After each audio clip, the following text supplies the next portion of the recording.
Psicopatología de la conciencia, vamos a ver ya como tal sintomatología de los trastornos mentales.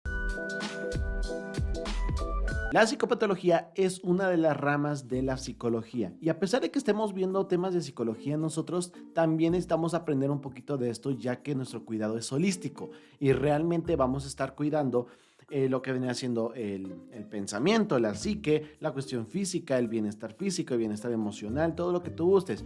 No quiere decir que nos convertamos en psicólogos o en psiquiatras, sin embargo sí tenemos que tener como tal la base fundamental en el cuidado psiquiátrico, ¿ok? Entonces la psicopatología es una rama de la psicología que estudia la causa y naturaleza del comportamiento de las enfermedades mentales, y la psicopatología descriptiva es el conjunto de términos, enunciado y proposiciones que pretenden describir las manifestaciones sintomáticas.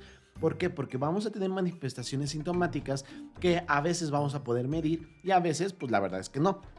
Y aparte de estas manifestaciones, tenemos que tener en cuenta que algunas de estas van dirigidas a cierto enfoque en nuestra persona, por ejemplo, la conciencia. ¿Ok? Entonces vamos a tener sintomatología que va a estar relacionada justamente con la propia sintomatología y también con el trastorno. Pero también déjame decirte que algunas enfermedades pueden o no presentar esta sintomatología. Por ejemplo, dos personas con la misma enfermedad mental pueden tener los mismos síntomas o también es que no puedan coincidir. Entonces realmente hay que determinar qué estamos hablando, de qué sintomatología y en qué casos pueden como tal aparecer. En este caso, la psicopatología de la conciencia se va a dirigir directamente a la conciencia, ya que es un término difícil de definir. Prueba de ello es la multitud de intentos que podemos encontrar a lo largo de la historia. La conciencia parece poseer unas características básicas que pueden verse modificadas en diferentes condiciones a lo largo de la vida y también ante algunos estímulos. La primera es la subjetividad y la privacidad de la misma. La segunda es la unidad en la que la conciencia de una persona siempre hace referencia a una propia experiencia. La tercera es la intencionalidad y la cuarta la capacidad de reconocerse por sí misma. Entonces, a partir de estas cuatro condiciones, la conciencia va a tomar vida en la propia persona. Pero vamos a tener como tal dos tipos de conciencia, como tal, la de forma cualitativa y la cuantitativa. Por ejemplo, las alteraciones cuantitativas son lo que podemos medir o al menos podemos observar. Son aquellas en que en el deterioro de la conciencia se centra fundamentalmente en el nivel de alerta y vamos a tener un aumento de la conciencia y también una disminución. En el caso del aumento de la conciencia se le va a llamar como hipervigilancia. La persona tiene vivencia de hiperclaridad de conciencia que puede asociarse con un aumento de la actividad motora o verbal, es decir, que está más que alerta, hipervigilante, ya sea porque esté nerviosa, ansiosa o algo por el estilo. Entonces es toda persona que realmente va a estar así, ¿ok? Esa es una sintomatología que puede ser en exceso, hiper, pero también tenemos una disminución de la conciencia a partir de estados. ¿Cuáles son estos estados? Desde que son como tal la obnubilación, la somnolencia, la letargia, el sopor o el coma, que prácticamente si nosotros calificamos estos estados de conciencia estamos hablando de la escala de Glasgow, que la escala de Glasgow evalúa como tal la conciencia. Bueno, más bien valora y evalúa la conciencia. Entonces, realmente la escala de Glasgow no es una escala de coma, ¿ok? Vamos a evaluar conciencia. Y la obnubilación, disminución del nivel de conciencia. Somnolencia, dificultad para mantener la alerta o la atención. La letargia es el estado de conciencia alterado que se caracteriza por la disminución de la actividad motriz o tono muscular disminuido. Voy a tener el sopor, que es la persona que está inconsciente, aunque puede parecer mínimamente consciente ante estímulos. Mediante los estímulos entra en conciencia. Y el coma es prácticamente la persona no tiene conciencia como tal. Entonces, eso como tal son las alteraciones cuantitativas que puedo medir o puedo observar o puedo valorar.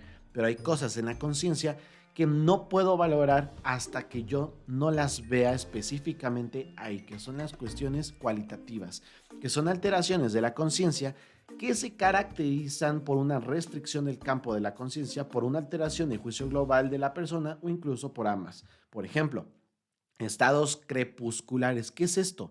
Bueno, son estados transitorios de inicio y fin súbitos con amnesia lacunar posterior caracterizados por estrechamiento de la conciencia, es decir, que la conciencia va a disminuir al mismo tiempo que cuando termina este periodo crea un periodo de amnesia, un problema en la memoria, y en su momento vas a ver el video de las alteraciones de la memoria, que lo vamos a ver en los próximos videos, y la amnesia entra aquí. El delirium es la alteración orgánica que implica un deterioro cognitivo global que no se explica por la existencia de una demencia que suele tener un curso agudo y una duración relativamente corta. Son característicos también el delirio, la fluctuación y el empeoramiento nocturno. Entonces la persona posiblemente tenga delirio y esto va a hacer que de pequeños ratos se desconecte de lo que vendría siendo de su conciencia, del estado de alerta, se desconecte completamente. Los trastornos de la conciencia del propio yo. ¿Te acuerdas que en el segundo video, en el anterior, te hablé del modelo psicoanalista en donde estábamos checando el yo, el super yo y el ello? Bueno, aquí vamos a tener un trastorno de esa propia conciencia que justamente guardan relación con el sentido de identidad de la persona. Entre ellos vamos a tener la anosognosia. La nosognosia es la falta de conciencia de la persona sobre una parte de su cuerpo dañada. Es decir, puede ser por un evento traumático. La persona tiene una herida en el brazo, está sangrando, pero ella no se da cuenta.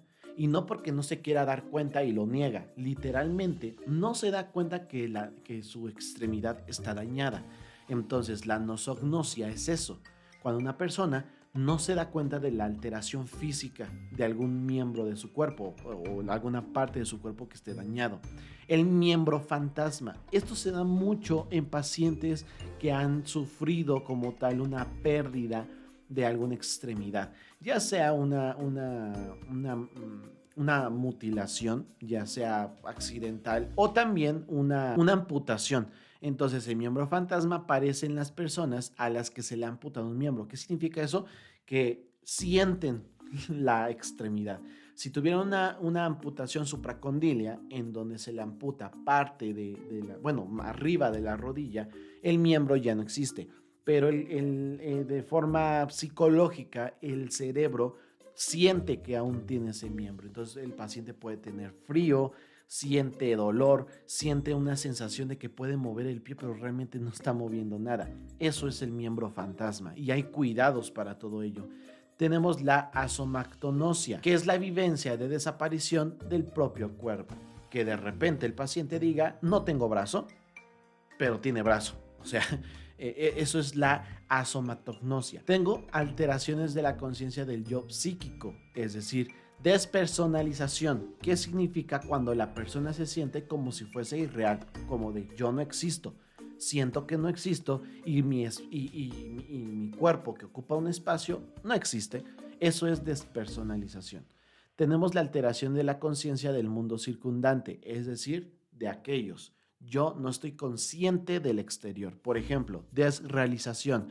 Cuando la persona experimenta sensación de extrañeza ante el mundo externo, como de yo no ocupo, yo no tengo lugar en este mundo, yo qué hago en este mundo, yo desconozco el mundo. Entonces eso como tal es la desrealización. Tenemos la astereognosia, que es cuando la persona es incapaz de reconocer objetos al tacto. Es decir, si yo tengo este mouse, pues yo sé que esto es un mouse, pero cuando yo desconozco lo que estoy tomando, ahí sí tenemos un problema. ¿Por qué? Porque es cuando soy incapaz de reconocer el objeto que estoy tocando y tengo estímulos ante él. Tengo la prosopagnosia, que es la forma rara de agnosia en la que la persona es incapaz de reconocer caras familiares. ¿Ok? Entonces, ahí la cuestión es que si has visto a tu familia y que tienes grabadas sus caras, en algún otro momento pues eres incapaz de reconocerlas, ¿ok?